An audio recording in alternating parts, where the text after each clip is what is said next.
Hey everyone, Sajil Qureshi here with another episode of RevOps 500, where we interview some of the world's greatest B2B minds, and today is certainly no different in that regard. She has had a long career starting in sales and then went into channel sales at HubSpot, and now is running the charge over at Pandadoc. Zoe Zankowski, welcome to RevOps 500. Hey, thanks for having me. What a introduction. I've never had my You know bio what? read back to me before. So. It's your biography, Zoe. It's nobody else's, right? I'll take it. Thank you. Thanks for having me. Of course. So Zoe, what is one RevOps myth that you can share with our listeners today?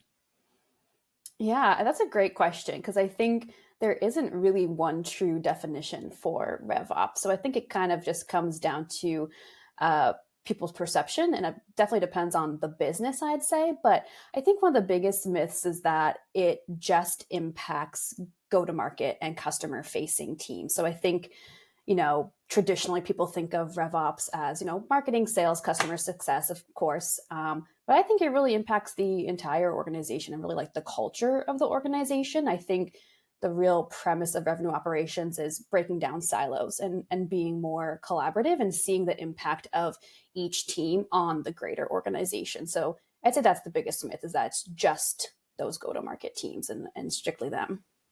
Okay, so you're saying that people who think that RevOps is just sales, marketing, customer success are really not seeing the bigger picture, right? That it's also Yeah, in the back end, maybe it's operations or it's finance or it could be, product development in the case of PandaDoc or something like that. I mean, definitely. how exactly does it affect those teams? That's not something I've ever heard before. What do you got? Yeah. I think coming into it from a partnerships perspective, I kind of have a unique view of that Absolutely. because I'm super cross functional in my role. I have to not only work with like marketing and sales and customer success, but I'm also working with the product team. I'm working with folks like within finance that are figuring out like where do we invest in certain sponsorships, travel, really investing time and resources into specific partners too. And so I think being able to touch each department and kind of bring them together, I almost work more as like a project manager in that sense, right? I'm kind of managing stakeholders from each of these departments to kind of see like, why is this partnership important? Like, why should we be investing time and resources? And a lot of that motion then ends up not only affecting like the sales motion and how we go to market, but also like, what are we doing with the product? Are we going to double down on a specific partnership and have that kind of change, the direction of our product roadmap? Are we going to focus on one integration partner more so than another, and why? And how do we strategically do that? And what is the impact on the rest of the organization from there? So I think sometimes folks don't think of like that bigger picture. It can just kind of be siloed to like those go to market teams. It's kind of like that meme you see on social media, right? Where you have like the iceberg on the top Yep. of the ocean, and then you have the thing underneath it that really was the reason why the Titanic Yeah, crashed. All that work, that stuff that kind of, you exactly. know, funnels up to the top, right? Like the foundation, which you don't really see, which is interesting. Yeah, because Yeah. I mean, you're in the channel sales world, which is very different than a direct to customer sort of thing, which is what most SaaS marketing teams focus on. Your sale is more of a B2B sale for someone who can potentially give you many other deals besides just Hmm. one user. They're trying to bring you many more users, and you've done that at HubSpot. Now you're doing that at PandaDoc, which is a similar sort of space. You have the same sort of partners and those sorts of things.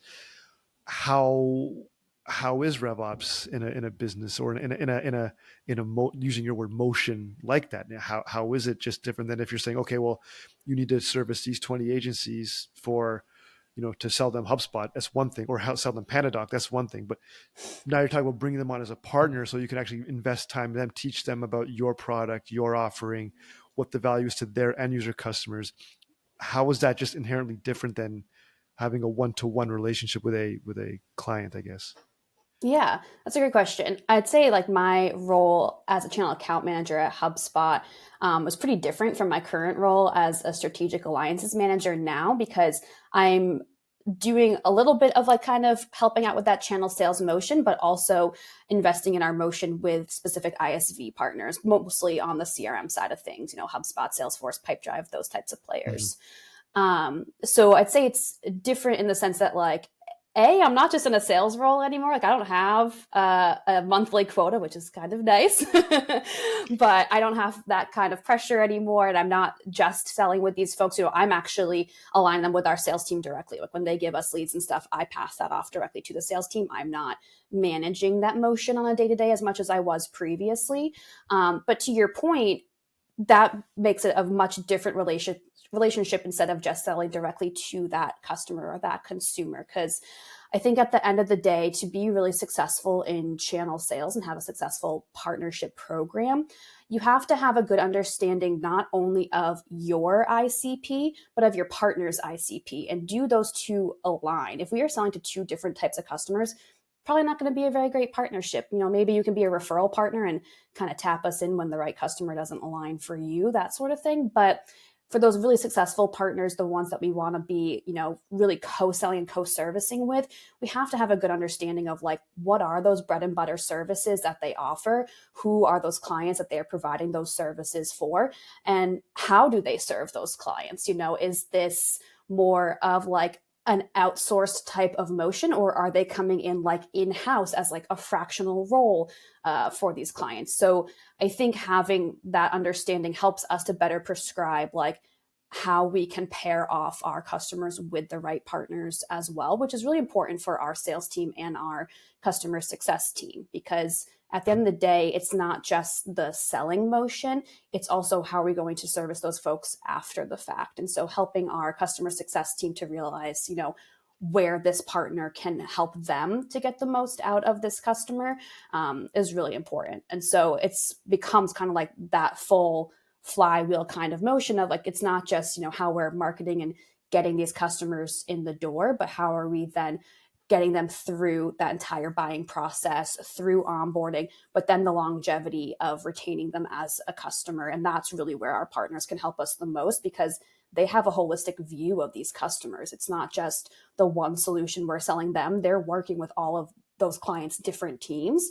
So they know where other integrations may be a priority, how we can make them stickier with us, and how they can really embed us with different teams. Okay, so there's a lot to talk about there. I mean, Yeah. the one thing that kind of stood out to me was that you at the top you said that your customers are you're kind of seeing your ideal customer profile is this. You want to make sure that there's a match between your ideal customer profile and your client's ideal customer profile, and when there's that like that connection, then you can then you feel like that's going to be a successful partnership. Say if your ideal customer profile is an agency, then the agency might be saying, well, I'm doing CRM implementations for businesses in the Tennessee area, or in Europe, or wherever they might be, Canada, wherever they might be. And you say, okay, that's in a good match of ICPs, ideal customer profiles. Now, when it comes to the actual spinning of the flywheel, in some ways you might be accountable, especially on the customer success end. Aren't you accountable for what your partner does in that business? I mean, you're nodding your head. So I mean, like, how does that work? Because now you're talking RevOps. That's customer success is a huge part of this. How do you own that responsibility without owning any of the delivery at the same time? Isn't that a problem? Is that going to be difficult for you to manage? Yeah, it's an interesting challenge for sure. I think it definitely comes down to alignment with the partner. What are the expectations of the services they're providing and what's going to be on our service delivery team?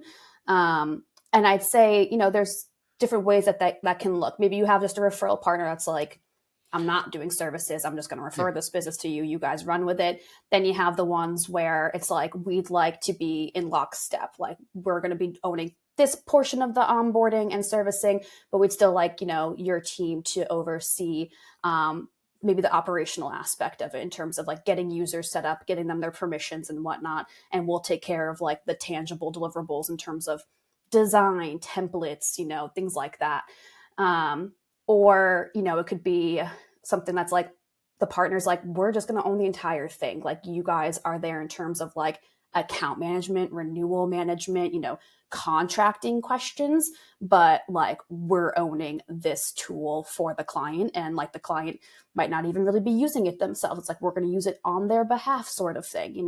So it comes down to definitely defining like what is the role between us and that partner, what would they like that to be, and ultimately that kind of comes down to the client as well. What's going to make them happy and successful? We don't want to I guess insert ourselves in any way where it's not going to make for a great customer experience. We need to be, I think, at each step be solving for the customer. What's going to make this a better flow for them? What's going to make it, more adoptable for them? Like, do they want more control over it? Do they want to hand that off to somebody else? So I think it really comes down to, communication between us and our teams and the partners teams, to figure out like what does the best result look like for this specific customer. Yeah, and that just seems like, whew, I mean that's a It's a lot lot. to take on. Yeah, it's a lot to take on because Yeah. you bring in, say you bring in a partner, say Panadoc is is a very well known quantity in the marketplace, right? It's a well known entity, so people will come to Panadoc organically and say, look, we know Panadoc, Mm-hmm. we trust Panadoc, we want them to be our document management system proposal software of choice, and now but we need help implementing Panadoc in our workflow with our ERP system. And of course, that's a Mm-hmm. custom programming thing, and Panadoc's not going to do that for them, right? Right. So then, they might say, okay, well, we don't do that internally, but we know there's this company that they can then, help you onboard, set up your workflow with Panadoc and your ERP and make sure that it all works together. You have your reporting all the way you want. Panadoc has sold them the licenses. They've introduced a partner, and the partner is someone that they know, they trust, whatever. Yeah. And they kind of take a step back on the jurisdiction. They say, okay, look, we provide the licenses. We introduce you to a partner. That partner goes and helps you with your implementation piece. Now, of course, let's say, God forbid, only happens sometimes, right? Where there's a disconnect between two ends of that triangle, right? Maybe the implementation doesn't go as well. And Mm-hmm. through nobody's fault, all in best intentions, it just happens. But now that client's going to come to Panda and say, look, you introduced us, why, they're not good people, or they didn't do the job well. And then now I mean, what do you do in that situation in channel sales? I mean, because that's customer Yeah. success, that's RevOps.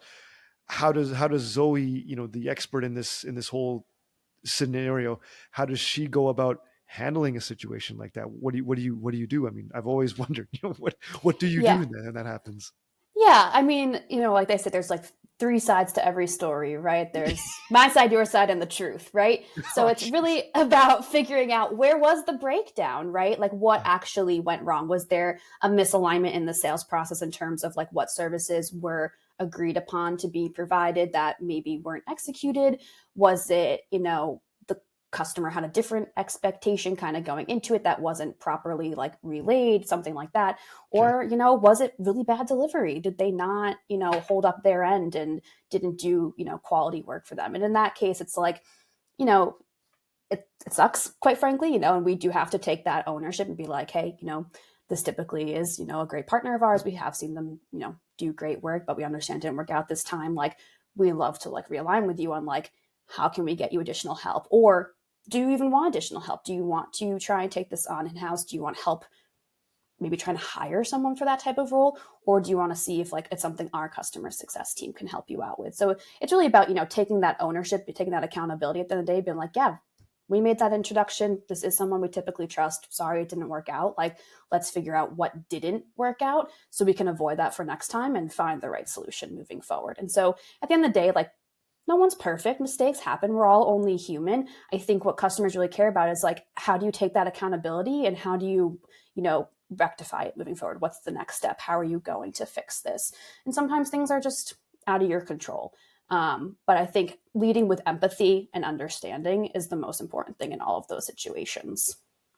Okay, so you talked a very, very good game there, so on that stuff, and like it seems so like cut and dry. Like you're solving for the customer, but you have two customers in that situation, right? You have your Yeah. partner, who you have, you might bring them in to to work in the future, you might not afterwards, right?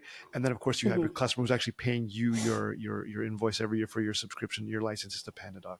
So I mean, how do you save, is it worth saving the relationship on both? Do you pick sides? How do you get through that sort of Yeah. because it's like you said, it's my story, your story, and the truth, and you'll have two different perspectives of that, right? Regardless of Yeah. what you might say, they'll say, well, Zoe, you weren't in all the calls. I'm the customer, I was in the calls, and the Yeah. partner say, well, Zoe, you weren't in the calls either.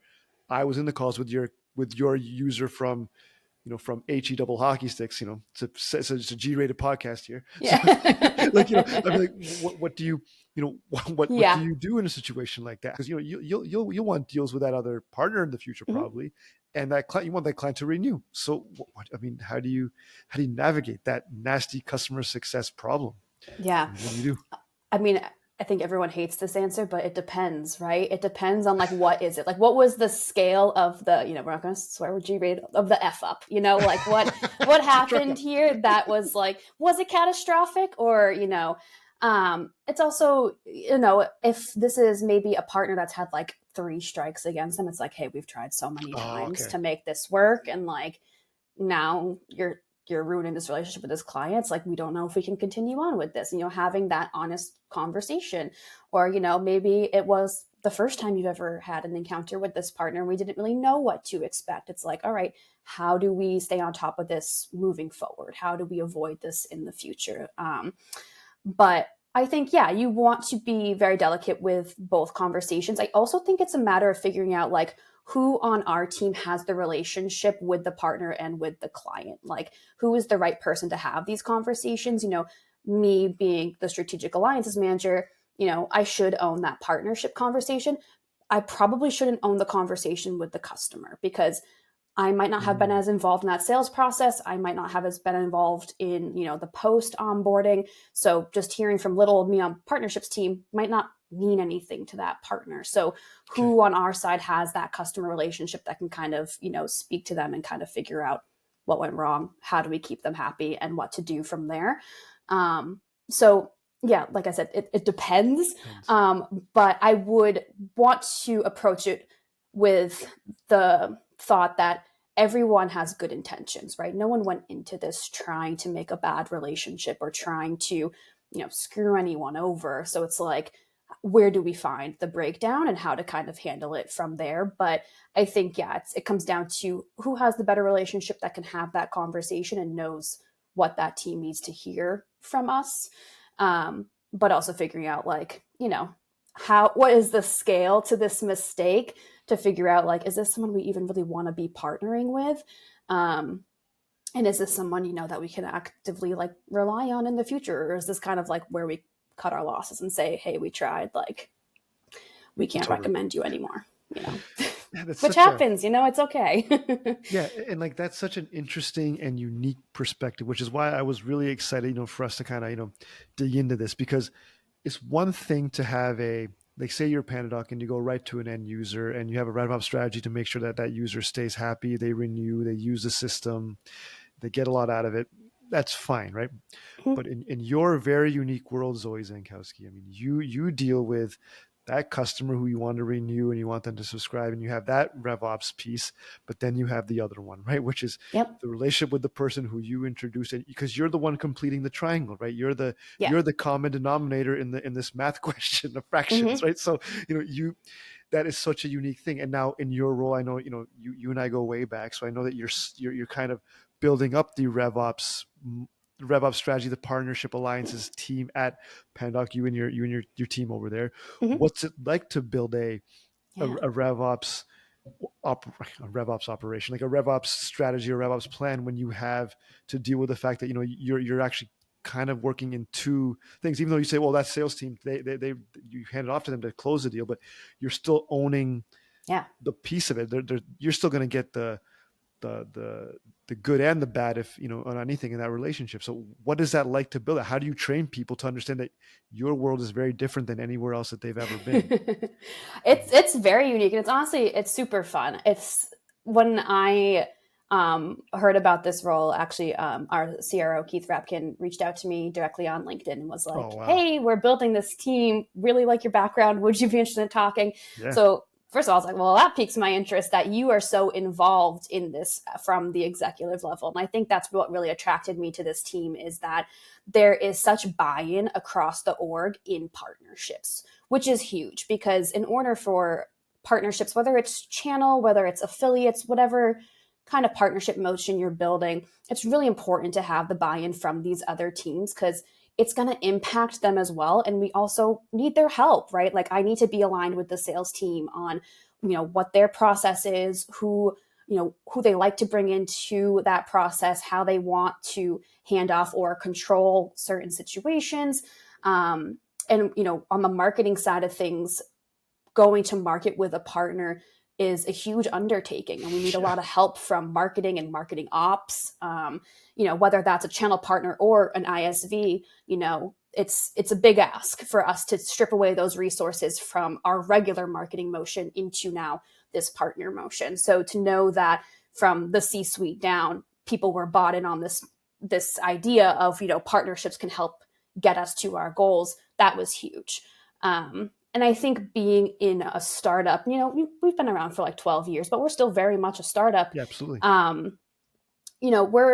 We're very nimble, and we work quickly, and we've got some really lean teams, and so that's been really exciting. Because coming from HubSpot, where when I started there, I think we had probably like just under 2,000 employees. I feel like when I started, maybe 1,500, something like that, and when I left, we were over 5,000 employees globally. And like, I was there for just under 7 years. So for that growth in that amount of time, like, it was crazy. And like, there's very regimented steps to how things happen, how things get approved, like how your day-to-day kind of rolls. And here I have a lot more autonomy and say over what projects I take on, who I'm working with, and kind of defining that role. So it's very fun, but also kind of intimidating, because I'm like, am I making the right choices? Like, am I steering the ship in the right direction? And I really appreciate the fact that, my VP of partnerships and our CRO,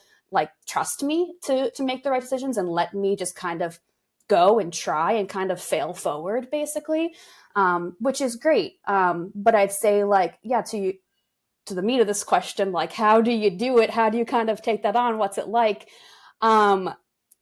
You can't do it alone. You really have to have these other people and these other teams that are invested in this and that can help you, because, I'm on a team of technically 5 people. We've got our VP of partnerships, 2 of us in the strategic alliances manager role. We have an ops person and we have an enablement person. But each of us are kind of working on our own different things, our own different projects and whatnot, working with different types of partners. But we still have to rely on the same teams across sales and marketing and customer success and product to help us with these different tasks. And so we have to make it worth their while. Why is this important for them to partner with us on these initiatives? And we're kind of influencing their different strategies, like how we're going to market, what product choices we're making, how we're selling these new products and features. And so we kind of come in here and they're like, why am I going to listen to this random lady in partnerships tell me to take this motion instead of that motion, right? But I'm very lucky that they all are open to it and they all want to try new things, and they all have seen very quickly some success with some of these partnerships in just the short 6 months that I've been here. So it's easy to get that buy-in, because once you just kind of get those quick wins, those small victories, it's like, okay, we can do something with this. Something's actually happening here. Like, this is worth continuing with. And so we're very lucky that we have that kind of buy-in across the team. And I think that's kind of what comes back to like a successful RevOps framework, is like the culture of it. Like, if we didn't have that top-down buy-in, these managers could individual contributors could very well say to me, kick rocks. Like, why would I focus on that? That's not important. The fact that we have this as like a pillar of the organization, and our C-suite is like, partners are going to help get us to these big milestones. Like, we need to be all in on this. that makes it a lot easier for us to do our jobs and be able to work cross-functionally with these departments. I get tired thinking about your job. just kind of like, you because the way I hadn't even thought about, Zoe, about like, how you have to actually work with a team like Pandadoc. You have your product team, you have your engineering team, then you have your marketing, your sales, which are outside of the strategic alliances organization itself. And you have to convince them to do things that you would like to do. And then you have to go and convince partners and customers to get on board with a partnership program, which is relatively in its infancy. I mean, I know when Yeah.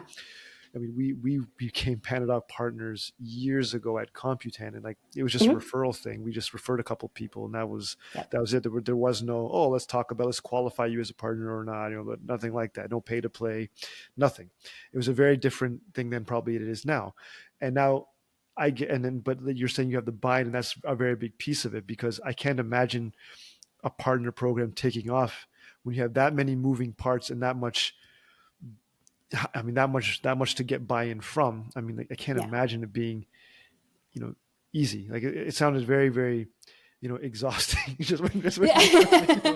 Well, talking it through. I hope it doesn't come off as it sounds like I'm exhausted, because I'm definitely like energized by it. I'm I really can tell excited that about too. it. I And mean, like, okay, you good, love good. this Yeah. stuff. You're meant for It's a, partnerships. Like you're meant for, you're meant to do this and like kind of work with yeah. people and get and help them see the value in each other. I mean, that's kind of what your superpower. It sounds like your superpower is, but like, Yeah. okay. So next question, like what does keep you up at night in the RevOps world? Like, what is Mm. it? What is it that stresses you out? What is it that, bothers you and those sorts of things? Um, I think I'm just a really like an autonomous worker. Like I like to be really self-sufficient. And so when there's like someone else that I'm waiting on to complete something before I can get a task done, like that's what like Um, stresses me out and causes me anxiety, because I'm like, if I just had access to this tool that team uses, like I could just do this myself. So learning to like let go of certain things and letting people take that on as their responsibility, like that's kind of hard for me. And so then the second piece that can kind of, keep me up at night is like, did I enable them enough? Did I give them enough of like the resources and information? Like, was I clear in what the ask is, because I, I don't know if it's like, not so much I don't like asking for help, but like if I can find the answer to something myself and get it done myself, I'm going to just do it myself. mhm. So I think sometimes like letting these teams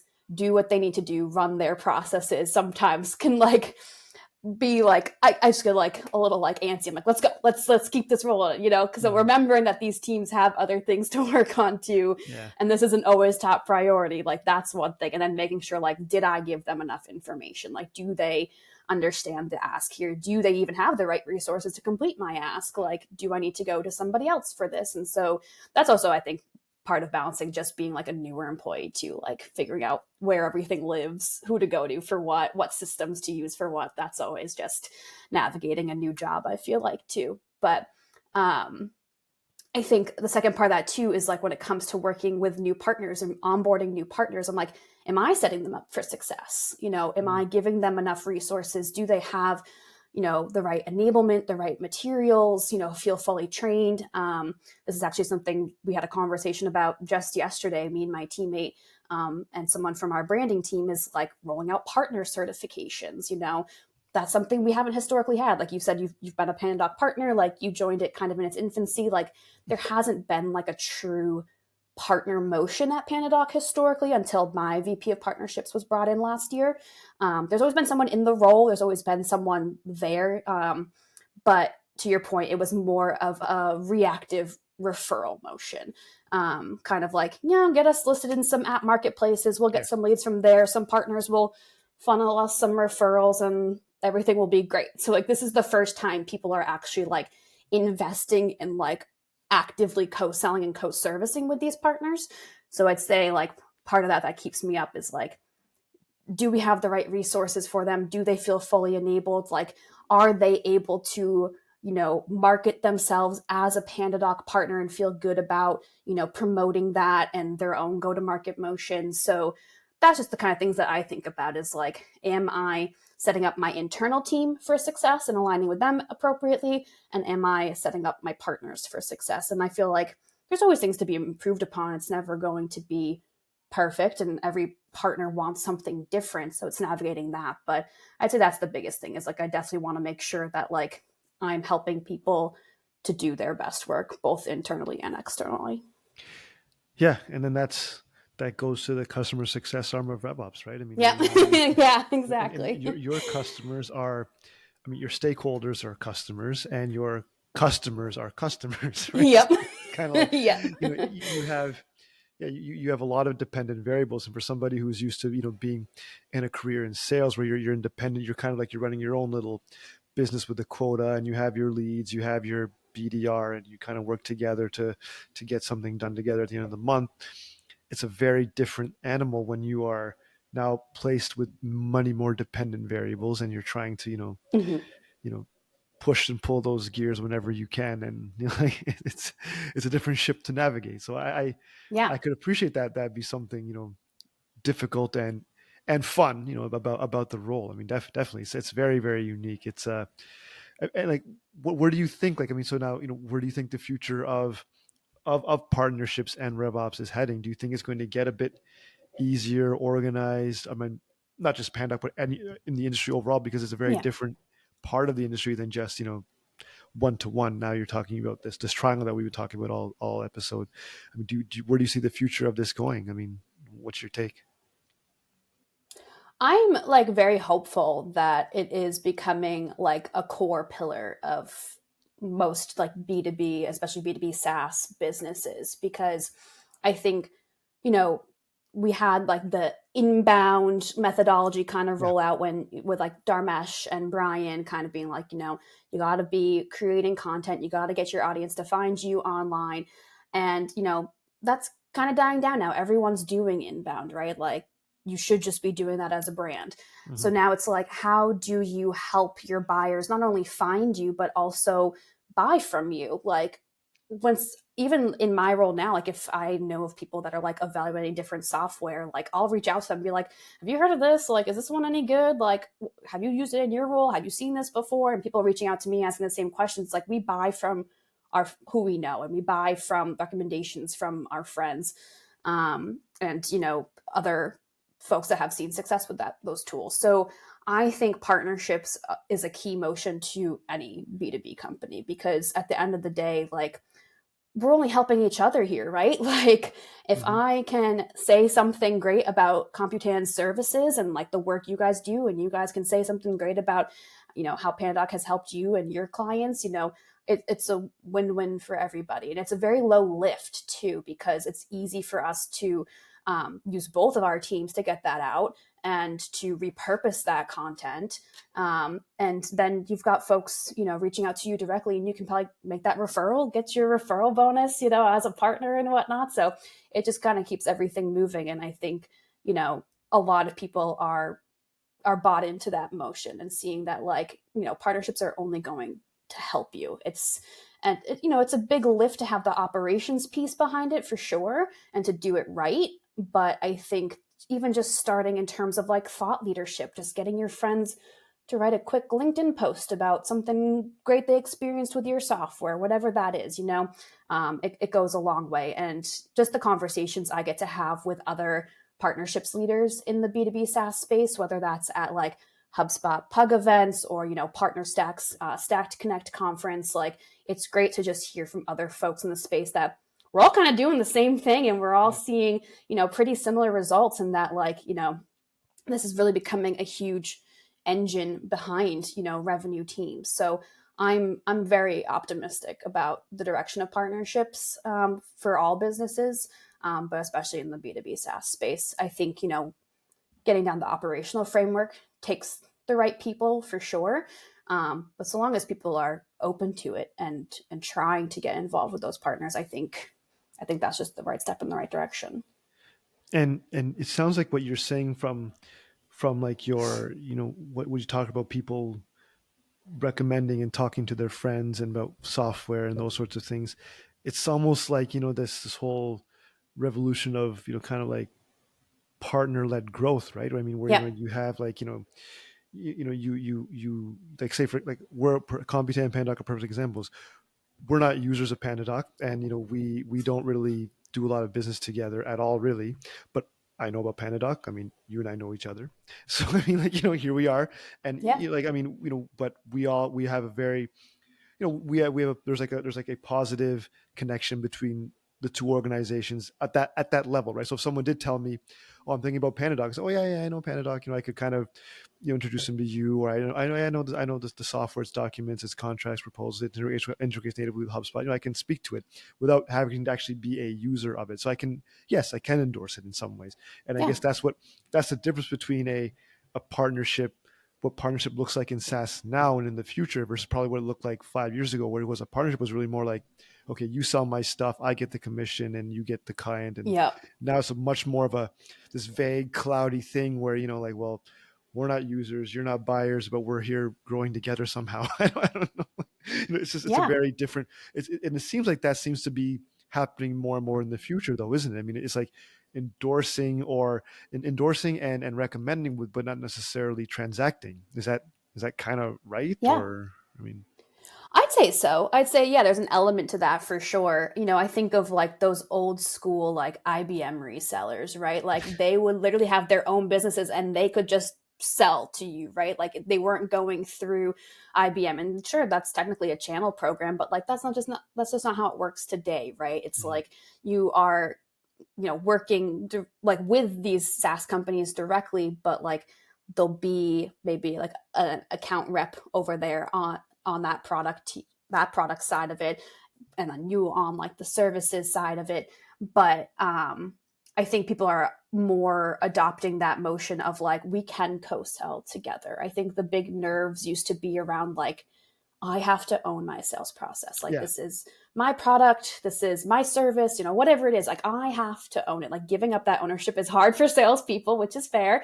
But I think more and more people are open to it because it makes for a better experience for the customer and it makes for a better experience for us too. Because I think HubSpot is a great example. When I started there, we had the marketing hub, the sales hub was brand new, there was no service hub. And the sales hub was not what it is today. It was like that's right. coming off of Yes. Sidekick, right? Sidekick, yeah, That the that email Read tracking brand. tool. Yeah. That's right. Yeah. Yeah. Good old days. So it was very new. And so in just, under 7 years that I had been there, I joined in April of 2017, we rolled out the full sales hub, service hub, the COS turned into the CMS CMS hub, hub. Yeah. operations hub. It's a lot of product to know and to master and to sell. And so it's a big ask to have your sales team know every single product, every single SKU, every single feature within that SKU, and know the pricing on top of that. It's a big ask. And so if you can have a partner that has a solid understanding maybe of a specific product line or knows how this combination of certain products works well together to solve for them, like that's going to be huge. Because as a sales rep, what they care about is like, how are you going to help me? How are you going to help save me time, but also help me win this deal and hit my quota, right? Like that's what they care about, right? Mm. So at the end of the day, like if a partner can help you do that, if they can come in and be like, here's how our service is directly aligned with these products, on the Panic side for us, it's like people look at us and like they'll think of us as like maybe document management, maybe like contract management, but they don't think of us as embedded into their deal pipeline within their CRM and using us for quoting and e-signature. So Mm. it's like if you got that team that's already a Panda customer, but they haven't embedded us into the sales process, there we go. There's the in, right? And that's how they become a stickier customer for us. And that's where the partner can help with that. Like, hey, you guys are using Pandoc for document generation. Your marketing team's using it, your sales enablement team's using it, but you guys don't use it for quoting and proposals. Why not? Or you are, but you're not integrating it directly into your CRM. Why not? Like, let's help you to do that. Like, that's really where the partner can bring a lot more value, than we can on our own. Because yes, they're an important customer of ours, but we're not in the weeds of the day to day of their business with them like a service provider would be. And that's really the invaluable reach that our partners have that can help us and ultimately help the customer to see more success. And it's not just a nice to have tool anymore. It becomes ingrained in their process and they have to have it. That's a very interesting way to to look at the future of partnership sales with RevOps. I mean, that's something very, very, very, very unique. So Zoe, where can people learn more about PandaDoc's alliances and partnership programs, and where can they learn more about you?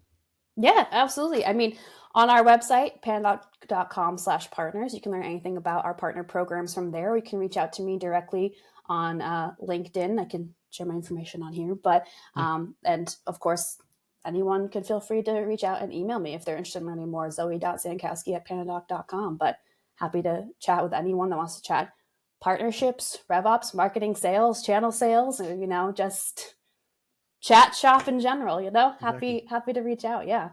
Well, Zoe, we've been doing this show for I mean, look, relatively long time in the podcast world. I mean, it's been about, we're midway through our second season. We've talked to founders, corporate marketers, CEO types. Never talked to somebody who does alliances and sales in RevOps until today. So this was a very, very, Really? That's oh yeah, funny. yeah, no, we don't, I mean, I don't look, I'm in a basement. I don't have a lot of friends, but it's very I nice. know that is not true, Sajil. You've got quite the network. I Well, remember when I was lucky enough to inherit Computon when I was working at HubSpot on the partnerships team. Everyone was like, "Oh, you're working with Sajil? He's the oh my God. best." Everyone knows you. You guys have like one of the most popular booths at Inbound too. The only ones, right? The only ones. The guys who pay the bills on time. But Yeah. anyway, like most of the time on time. But look, this was a very unique conversation to have. I mean, you had like, you have such a very unique perspective because your customers are not just buying stuff, right? Your customers are people who actually are delivering stuff that you have absolutely no control over. And Yeah. I didn't even know or even think about the part about you having to get buy-in on on just internally on different things. So I mean, like that's a RevOps strategy in and of itself. I mean, Yeah. you can come back for a sequel. I mean, because there's just so many different things to think about on that. So I cannot thank you enough for coming on and jamming with me on this today. It really meant a lot. Yeah, absolutely. Thank you for having me. I think I need to like beef up my LinkedIn profile now with Sajil Qureshi says I'm a RevOps strategist. So Well, I'm a programmer, so it's probably not pronounced. Oh, you're talking to the wrong guy about that. Like you don't. they don't need to know. They don't need to know. They That's don't fine. need to know. Well, I mean, they shouldn't. How about that? They shouldn't. They shouldn't. Well, like again, Zoe, thanks for coming on. And if you're listening, please comment, subscribe, and get in touch with Zoe at Panadoc if you want to learn more about the partnerships program. This has been Yeah. another episode of RevOps 500, and thanks so much, everybody. Thanks.